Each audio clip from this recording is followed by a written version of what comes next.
What'd you think about what we saw at Watkins Glen yesterday? Yikes! How about that? I had to wait all weekend and Monday to see it. So anyway, congratulations to Marcus Ambrose. I knew from a long time ago. Well, it really wasn't that long ago. He was in the NASCAR Camping World Truck Series and had the honor of being, more or less a factory teammate to him when he drove the Fords, and I knew then that it was just a matter of time. Yeah, and what is it about him, Rick? I mean, he's got such a magnetic personality. Since we just had him on about a half an hour ago. Such a personable guy, but obviously a great race car driver. He's really the full package. Well, I'm going to say this, and I'm going to be real blunt about it. He comes into NASCAR, and he wants to be part of NASCAR. He wants to be recognized in NASCAR, but he just wants to play the part. He doesn't feel like NASCAR owes him anything.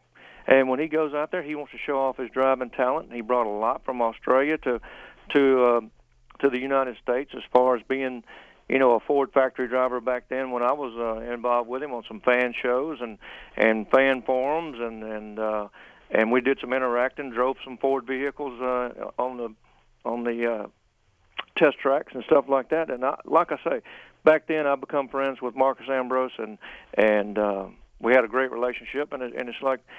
Like I say, I knew that it was just a matter of time. He should have won a bunch of truck races back then, and it's like, I knew it was a matter of time before he could pick up his first win in Cup racing. You did race with him in the NASCAR Camping World Truck Series. What kind of a competitor is he? Oh, he's very serious. He takes his racing very serious, and he's, he knows and he brings a lot of quality to the sport. Not only, personal, but he brings it to the sport, and it's like he came in and nobody really knew who he was, and he was real good about working with people and understanding what I would call our language. And the good old boys, the redneck boys in North Carolina, building his race cars and stuff like that, he fit in. And he goes out there and he does the best job he can, and he doesn't tear up a lot of equipment. And he, it wasn't if I'm gonna hammer down and if I don't win, I'm gonna tear it up. It's not checkers or records for Marcus Ambrose. It's he's learning, and he'll admit that. And but I knew when he came in, and like I say, became a teammate to him on the Ford factory team that he was a personal guy with a lot of talent, and it was just a matter of time before he got in the win column. I mean, I think you make a great point about his driving style, Rick, because it was on display in that green-white checkered finish yesterday. Did it cleanly, didn't rough anybody up, and put on a great move to get that win. No, he doesn't have to do that. He doesn't have to do that. He didn't do it in the Truck Series. He didn't do it in some nationwide races he ran, or the Cup Series. And it's like, and I think a lot of guys, coming into NASCAR need to look at his progress and look at how he did it, and because he was brought in, from Ford discovered him in Australia, doing the Supercar Series, and all of a sudden he comes over here. He doesn't know anybody. He's from a foreign country, and man, did he fit in? I mean, he fit in very well. He carries a smile around with him, and he, like I say, he's always learning, and I think if a lot of young drivers, and I know like myself and Marcus Ambrose, we're not young guys, but if a lot of young guys would tailor themselves off of Marcus Ambrose or some of the other guys that's really running good even today, tailor themselves like that, I mean, they make their career a lot shorter. You bring up a good point when you bring up age, and age is something that we talk about a lot when you talk about young drivers winning these races, and the underdogs are Mark Martin because of his tenure in the series and how long he's been around. Marcus Ambrose could fall into that as well. Is there something to be said now in NASCAR racing for, yes, the young guys win the races and these up-and-coming superstars, but can there also be something said about the older driver as well going to victory lane and taking these young whippersnappers to the woodshed like Marcus did yesterday? Oh, yeah. I mean, I don't think it's anything for an older driver. I say older, I hate that word. I can say a lot for an older driver's winning races. I mean, NASCAR, whether they realize it or not, has made this box real small.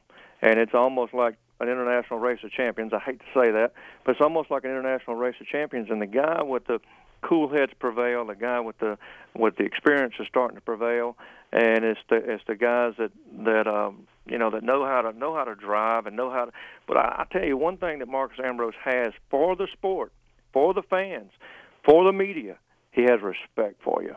And I think that pays a lot of dividends on his way up to winning and proving he's a NASCAR driver. And by the way, for the record, Marcus Ambrose, born September the 1st, 1976. He's 34 years old. Still on the young side of the house, but compared to some of these younger guys, a bit, how can we say, more seasoned behind the wheel. I feel like you're as young as you want to be. And so, I mean, that's right. I mean, there's things I do today going, you compare yourselves to youngins out there, and it's like, come on, guys, keep up with me. But anyway, it makes you feel good. But you're only as old as you want to be and young as you want to be. So it's ever how you feel. It's not the age of the body unless you get hurt. It came down to a pretty dramatic finish and an exciting finish. But what'd you think about the race overall? Lots going on at Watkins Glen yesterday, Rick. It was a great race, and I think it was a great race that's seen by fans on television or heard on MRN, and it was great coverage, and I like seeing excitement. And I know Marcus dominated the race basically, and he was in the position to win all day long, and he was smooth. I mean, that's one thing. That's another thing we've got to mention. Marcus Ambrose is a smooth race car driver, so a great guy. The controversy, though, came out of a couple of things, and one of them, and I'm sure you've heard some comments from Boris Said and Greg Biffle not getting along. And, again, we've been around the sport long enough to know that there are long memories behind the wheel of those race cars, and apparently that stemmed from something that happened a year ago. I guess I didn't see what happened a year ago, but I guess the only way, and I'm a Greg Biffle fan. I've been a fan of his, when he come in the truck series, and started driving for Jack Roush. We did a lot of things for Ford Motor Company together. And I'm a Greg Biffle fan, but he goes over to say something to Boris. He had to say it while he was sitting down. So and then Boris goes over to say something that really wasn't a stool for Greg to stand on. So to meet him face to face. So I can understand that, and I've been frustrated with drivers before on a green-white checker or right there at the end of the race, and they take a cheap shot or somebody calls something that you say or think that that was their fault or something like that. But I tell you what, in this day's world with NASCAR racing, any kind of racing, wherever you're at, there's a lot of pressure on a lot of drivers, and it's like you're trying very, very hard to win, and sometimes you step over that line, make a mistake, or and TV. Sometimes when you don't believe everything you see either, even personally. But it's like sometimes you might see something and it not necessarily be the whole picture till you see it really happen. And it might not be that guy's fault; it might be somebody else's fault. But it looks bad, but I can see tempers flying because there's so much pressure that's brought to our racetrack today. Let's talk a little bit about a debate that's been out there across NASCAR Nation for a while concerning drivers driving for championships and drivers in races in a one-off basis. You could put Boris into the one-off category. We see him a couple times a year on road courses where you have guys committed to the full schedule running for a title, and how they should be raced. Should drivers running for a spot in the championship or even just running week in and week out, should they be given more consideration or more respect by these guys that only show up once or twice a year? I mean, I'm all about respect, but I'm not about moving out of their way. And at the same time, all right, now am I in the category of a Boris Said? Do I come in as a ringer sometimes? Do I race a few selected races? I think Boris is actually respected in the NASCAR community by everybody, and I don't think. And another thing you need to look at, if whether you come in as a one-off or you run in a few races or whatever, nobody is coming into this sport in the NASCAR Cup level, nationwide level, or truck level, or to do anything on purpose. And so it's just one of them racing incidents. And say I'm out there and I'm running the whole season, I'm running for a championship and all this kind of stuff. Well, you're going to have one eye in the mirror, or you're going to have another eye looking over and seeing like this guy's here just for one reason and whatever. It's your fault if you go up there and pressure a guy like that's only running a one-up. He's out there either job audition, he's got to perform for a sponsor, or he's just trying to win the race.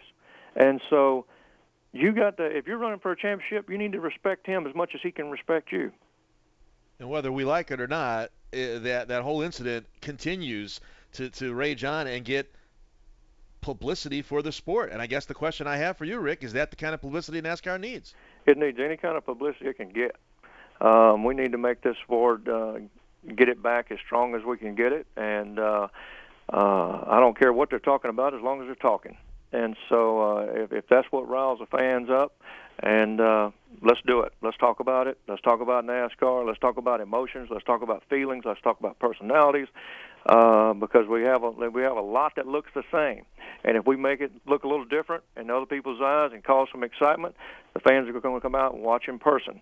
And so that's what we need for this sport to be able to continue. Well, while we're talking, let's talk a little bit about Michigan. Let's talk about racing in the Irish Hills of Michigan at Michigan International Speedway, a track that's very wide, 2-mile racetrack. Obviously, you need a big motor to get down the straightaway. The draft kicks in, plus the turns are awfully wide. Is Michigan one of those tracks that when you barrel off into turn number 1, you kind of can stretch out a little bit and dial that truck in to go high, low? I mean, is that a driver's racetrack ultimately? Oh, yeah, you start looking for grooves up there. And folks, it's going fans of our show, it's going to seem like, well, he's saying the same thing about Michigan he said about every other track. He likes Michigan, too. It's one of my favorites. But it's like, I basically like all racetracks. I'm just a race car driver that loves to race. But when I go to Michigan, it's like now we can flex our muscle here a little bit. We can work on our truck. We can work on the aero package. We can work under the hood, and we can really showcase our talent on the racetrack because it's big, it's wide, it's fast, and you can use different things on the racetrack to maneuver around and then put yourself in good positions and things like that. And say a guy's going in the corner high, you can go low, and you don't really need that aero dependency on things like that, because you can go to another part of the racetrack and be successful. So Michigan's wide, flat out, and we can have a good time at Michigan. Michigan is one of the nicest places it is to go, and I tell you what, you go in the infield, the fans are having a good time. It's party area in Michigan, and I think everybody in the Michigan area ought to come out and support Michigan International Speedway this week. They're going to see a great race. Agreed. Can't wait to get up there. We always have a good time up there. Just a great area of the country, and again, an area of the country that we know the economy hasn't been kind to, Rick, but they come out in droves still. Man, they sure do, and they look like they bring, and I hate to talk about them, but it's like we even take our furniture with us. And I think I've seen everything but the kitchen sink. But anyway, I tell you, I smile when I go through the infield, and I'm not laughing at you. I'm proud of you, because you come out, you relax, you have a good time, and you watch us guys perform for you on the racetrack, and we're doing all we can to cause you some excitement and fun, and it just looks like a really great atmosphere there. Well, before we let you go, what's going on at Mobile International Speedway, my friend? Mobile International Speedway just got through with the Miller Lite Super Late Model Series Round 4, and Bubba Pollard he's won like 8 races in a row. Or at Mobile International Speedway, Mike Garvey, one of the truck competitors, was second. And we had a great race. We're off now till Labor Day weekend for the Lee Fields Memorial 150. Now, Lee Fields and Ida owned the racetrack for the past 39 years. And Lee got into promoting Mobile International Speedway because he was a wrestler and a wrestling promoter. And for a special prize for the Lee Fields Memorial 150, we've developed a world championship belt for the Lee Fields Memorial, and you ought to see it. It's like 10 pounds of gold. It's what Ric Flair's always, I'm talking about. Ric Flair has always wanted one of these around his waist. He's 17-time world heavyweight champion, and I'm telling you, if you win that race, you get to take home that belt, and it's a coveted prize. Sounds like a whole lot of fun. We can't wait for that. And besides, I mean, you can't go wrong with a driver by the name of Bubba Pollard. I'm just telling you. I'm telling you, we got Bubbas, we got JJs, we got everybody, and they're performing at Mobile International Speedway, the fastest fun around. And it's September 2nd and 3rd. It's sort of a 2-day show, but the 150 will be on September the 3rd. All right. Well, how can folks get more information on that, pal? MobileSpeedway.net, or you can follow us on Facebook. I don't know how to do that, but we do have a Facebook page, Mobile International Speedway. I don't know how to tweet or twit, and but anyway, no, we can have a good time. And did you fall? He did. Get him some seat belts for his chair. He needs the 7-point harness, Rick. I'm telling you. I gotta tell you, when Rick Crawford, if I was in the studio, he'd have his Hans on. So. That's right. I was gonna say when Rick Crawford knows how to tweet or twit, it's gonna be a great day. Y'all have a good time.